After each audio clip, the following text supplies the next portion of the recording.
स्वामी विवेकानंद कहते हैं, जो मनुष्य यह सोचता है कि मैं तो दूसरों की तुलना में काफ़ी कमज़ोर हूँ, वह व्यक्ति कमज़ोर ही बन जाता है।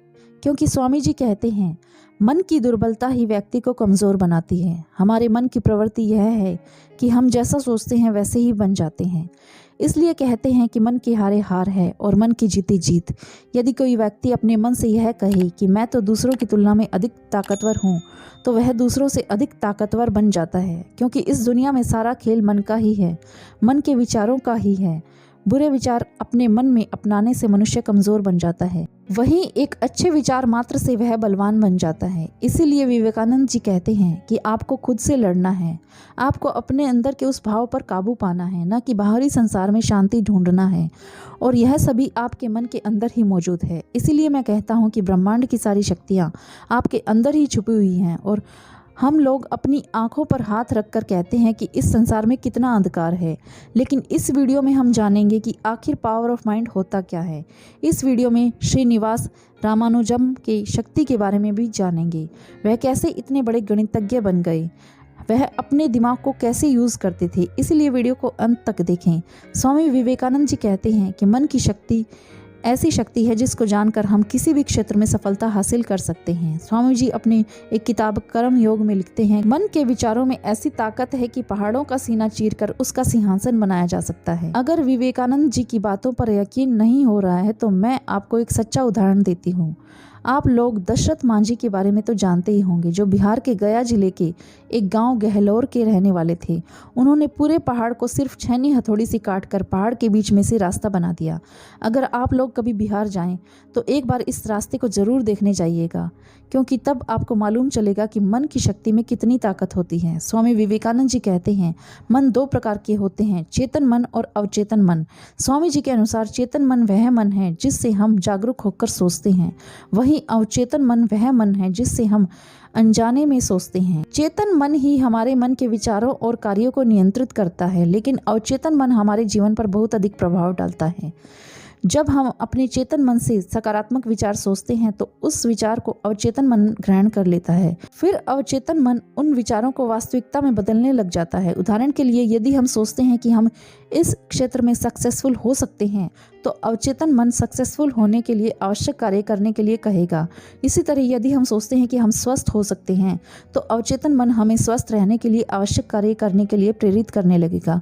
स्वामी विवेकानंद कहते हैं कि इसीलिए मैं कहता हूँ कि अपने दिमाग की गहराई को अच्छी तरह से जानने के लिए ध्यान करना पड़ेगा, क्योंकि ध्यान ही वह प्रक्रिया है जिसके द्वारा हम अपने आप को जान सकते हैं कि मैं कौन हूँ, मेरे शरीर का इस धरती पर होने का क्या उद्देश्य है।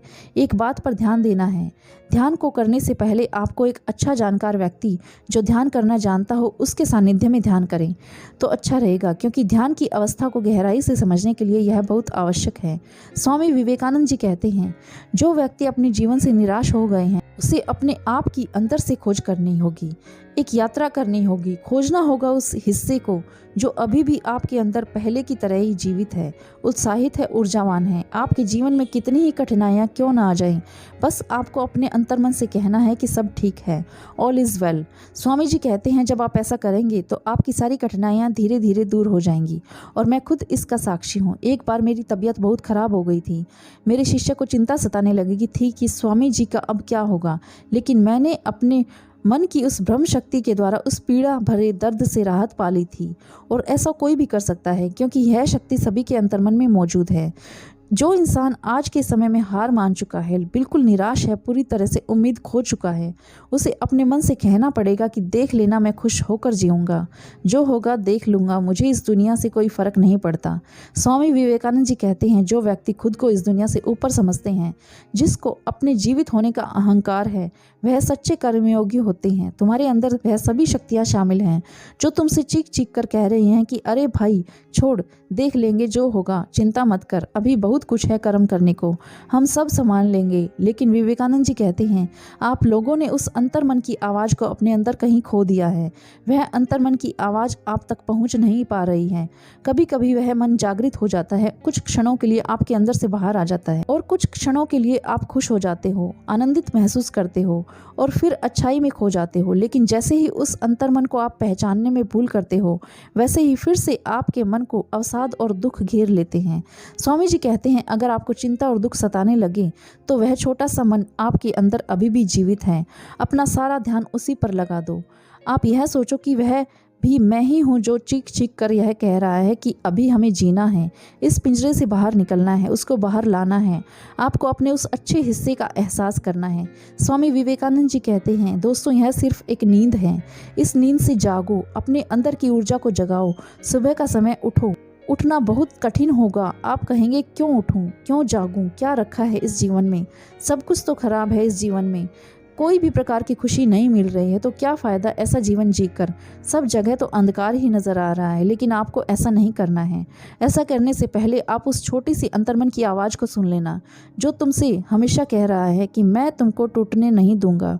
इसीलिए मैं कहता हूँ, उठो, जागो और जब तक मत रुको जब तक कि लक्ष्य की प्राप्ति न हो जाए। दोस्तों, अगर आपकी मानसिक स्थिति नेगेटिव हो गई है, आप डिप्रेस्ड हो, परेशान हो, स्ट्रेस में हो, तो जो विचार आपको परेशान कर रहा है उस पर और आपको अपने इस मन पर ध्यान नहीं देना है। इससे बचने के लिए आप अपने मन पसंद का कोई कर्म करते रहें। अपने इस बुरे मन को सोचने का कोई समय नहीं देना है। विवेकानंद जी कहते हैं, हर इंसान पॉजिटिव होता है, वह दुनिया को फ्रेश नज़र से ही देखता है, लेकिन जैसे ही मन में यादें, स्मृतियाँ वापस आ जाती हैं तो वह फिर से नेगेटिव हो जाता है। स्वामी जी कहते हैं कि आप जिस भी ईश्वर को, अल्लाह को, भगवान को आप मानते हो, उनका पाठ, उनका ध्यान आपको करना ही होगा, क्योंकि यही मन की शांति के लिए सबसे उत्तम उपाय है। और एक बात, आपको 10 मिनट के लिए लिखना है अपने उन विचारों को, उस दिन के विचारों को, जो जो काम आपको करने हैं, जो जो ज़रूरी है उनके बारे में आपको फैसला करना है कि मैं आज के दिन और अच्छे से जीऊँगा, अपना कर्म अच्छा करूँगा। और आपको 2 मिनट ईश्वर को धन्यवाद देना है अपने जीवन की सहूलियतों के लिए और अच्छाइयों के लिए। स्वामी जी कहते हैं, आपको प्रकृति से प्रेम करना होगा, क्योंकि प्रकृति ही ईश्वर का रूप है। शांत मन से प्रकृति को देखना है और उससे कहना है कि अपने इस बालक को इतना दुख क्यों दे रही हो, मुझे कोई मार्ग दिखाएं। एक उदाहरण के तौर पर समझाता हूँ।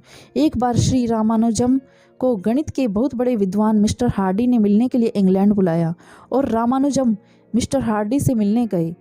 कुछ दिन वहाँ रहे जहाँ वह रह रहे थे। उस कॉलेज के बगल में एक छोटी सी जंगल की झाड़ियाँ थी।